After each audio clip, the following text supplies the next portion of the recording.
Hi guys, magandang hapon sa inyong lahat. Yan, ngayon, February 29.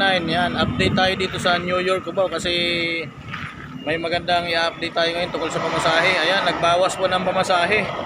Simula pa po yan ng isang araw, February 27, nagbawas po ng 200. Any point of Iloilo City. So Iloilo lang po dyan, hindi kasali yung yung Bacolod to Zamboanga.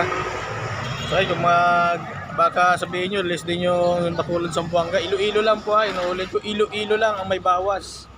From Cubao lang po, Cubao to any point of Iloilo. So kasali dyan yung mga Capiz, Roas Capiz, Estancia, basta lahat ng rota from Katiklan to Iloilo.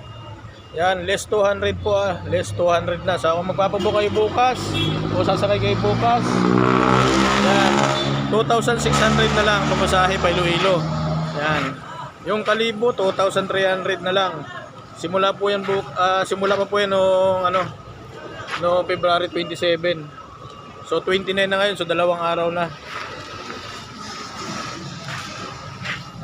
Yan yung mga Bacolod po hanggang Zamboanga, ganun pa rin ha. Bacolod 3,400 pa rin dito sa Cubao, at ang Gihulngan Dumaguete is 3,900 pa rin pag galing dito sa Cubao.